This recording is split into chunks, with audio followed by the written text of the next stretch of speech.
Salam sejahtera Malaysia, terima kasih kerana menonton video-video dalam channel ini. Sebelum kita mula, jangan lupa untuk tekan tombol subscribe, share, like dan komen. Let's go! Salam sejahtera dan salam perpaduan kepada seluruh rakyat Malaysia. Berita seterusnya, kes Zahid gugur, paku terakhir keranda UMNO. Berita penuh. Pemimpin Perikatan Nasional PN memberi gambaran bahawa akan ada perkembangan terbaru berkaitan kes mahkamah dihadapi Presiden UMNO Ahmad Zahid Hamidi. Ketua Pemuda PN Ahmad Fadli Syahari mendakwa kabar angin mengenai perkembangan itu membabitkan kemungkinan kes dihadapi Ahmad Zahid digugurkan. Bunyi kabar esok hari ini ada satu perkembangan akan berlaku dalam kes melibatkan Presiden UMNO. Kita nak nyatakan malam ini sebelum ia berlaku esok hari ini. Kalau terjadi sungguh hebatlah tekaan kita. Kalau betullah pendakwaan terhadap Ahmad Zahid Hamidi digugurkan, ia akan menjadi paku yang terakhir di atas keranda UMNO, katanya ketika berucap di program ceramah isu-isu semasa sempena pilihan raya negeri PRN di Kok Lannas, Kota Baru di Kelantan malam tadi. Turut hadir Setiausaha Agung PN Hamzah Zainuddin, bekas ahli Parlimen Ketiari Anwar Musa, calon PN bagi Dewan Undangan Negeri Dun Kok Lannas Muhammad Farid Zawawi dan calon PN di Dun Kadok Azmi Muhammad Noor. Mahkamah Tinggi di Kuala Lumpur sebelum ini diberitahu bahawa representasi dikemukakan Ahmad Zahid yang juga timbalan Perdana Menteri untuk menggugurkan 47 pertuduhan pecah amanah, rasuah dan pengubahan wang haram membabitkan dana Yayasan Akal Budi YAB yang dihadapinya masih belum diputuskan.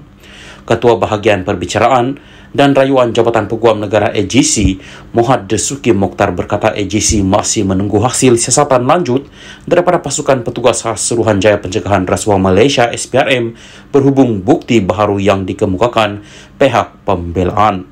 Pasukan petugas khas sedang menjalankan siasatan. Tiada lagi keputusan mengenai siasatan tersebut, katanya pada perbicaraan kes dihadapi Ahmad Zahid Hamidi di hadapan Hakim Colin Lawrence Square, kini Hakim Mahkamah Rayuan. Ahmad Zahid, 70, mengemukakan representasi melebihi 200 muka surat mengandungi isu kompleks yang dihantar kepada Peguam Negara Idrus Harun sebagai asas untuk pertimbang agar pertuduhan dihadapinya digugurkan. Sementara itu, Ahmad Fadil yang juga ahli Parlimen Pasir Mas berkata pihaknya akan menanti perkembangan itu kerana pelbagai kemungkinan boleh berlaku dengan kerajaan diterajui Perdana Menteri Anwar Ibrahim ini. Nanti kita tengok macam mana. Tapi tak boleh kira dalam kerajaan PMX Anwar sekarang ini macam-macam boleh berlaku. Dia boleh sebut kata tak campur tangan dalam isu mahkamah, tak pernah campur isu pendakwaan. Inilah PMX, mesin basuh yang paling cepat berpusing, jenama baru jenama PMX, tapi mudah koyak, katanya. Salam sejahtera dan salam perpaduan kepada seluruh rakyat Malaysia. Berita panas hari ini dipetik daripada Malaysia Kini bertajuk Tak diundang, dihalau sertai ceramah PN, Dominic tetap senyum. Berita penuh. Bukan sahaja tidak diundang menyertai program ceramah Mega PN Best yang disertai Presiden PAS, Abdul Hadi Awang, malah rakan sekutunya, Dominic Lau diminta meninggalkan program di Tasik Gelugo, Pulau Pinang malam tadi. Lau yang tetap hadir walaupun tanpa undangan bukan sahaja tidak diberikan layanan setaraf atau VIP, tetapi dianggap sebagai tetamu yang tidak diundang. Ketika pemimpin PN lain mengambil tempat di atas pentas, Lau bersama sekumpulan penyokong PN sekadar menunggu di tepi pentas.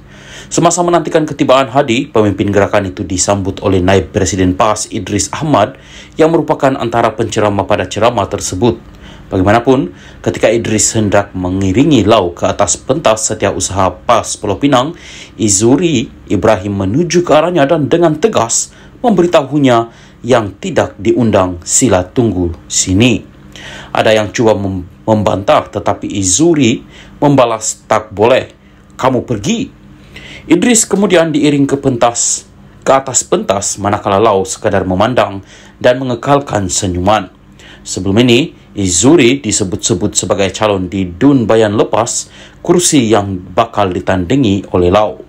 Apabila Hadi tiba kemudiannya, pembantu Lau Wendy Subarmaniam kedengaran meminta ahli pemuda PAS yang mengiringi Kereta Presiden PAS itu untuk memberi laluan bertujuan supaya Lau dapat berjumpa dengan Hadi.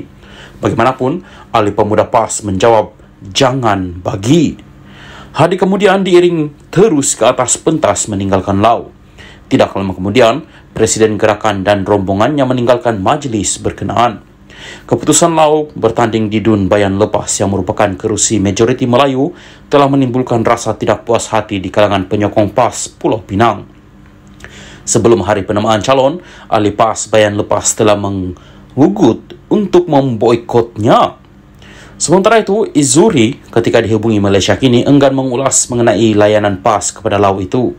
Berita harian pula memetik timbalan Presiden Gerakan Oh Tong Kiong sebagai mengesahkan bahawa parti itu tidak diundang untuk menghadiri program berkenaan. Saya hanya maklum mengenai penganjuran ceramah Mega PNBS menerusi siaran langsung di Facebook. Parti itu tidak dijemput untuk diketengahkan pada majlis malam tadi. Setahu saya, ceramah berkenaan mungkin untuk PAS sahaja dan mungkin mereka tak undang kita kerana penganjurnya dibuat di lokasi majoriti Melayu atau hanya mahum penceramah dalam kalangan Melayu, katanya. Ceramah Mega PNBS itu turut menampilkan beberapa calon Dewan Himpunan Penyokong PAS di HPP termasuk Andrew Tiao di Dun Sungai Puyu. Oh, bagaimanapun berkata, hubungan gerakan dengan PAS Pulau Pinang masih dalam keadaan baik, tetapi mengakui kejadian itu menimbulkan rasa tidak puas hati dalam kalangan akar umbi. Kita tak gaduh pun. Gerakan dengan Pesuruhjaya PAS Pulau Pinang, Muhammad Fauzi Yusof, Setiausaha PAS Negeri Izuri Ibrahim dan pemimpin PAS negeri lain pun okey. Namun, rasa tidak puas hati dalam kalangan akar umbi masing-masing itu perkara biasalah dalam politik. Kerjasama serta hubungan dengan PAS dan bersatu sebenarnya okey, tetapi sedikit tidak puas hati dalam kalangan parti komponen itu perkara biasalah, katanya lagi.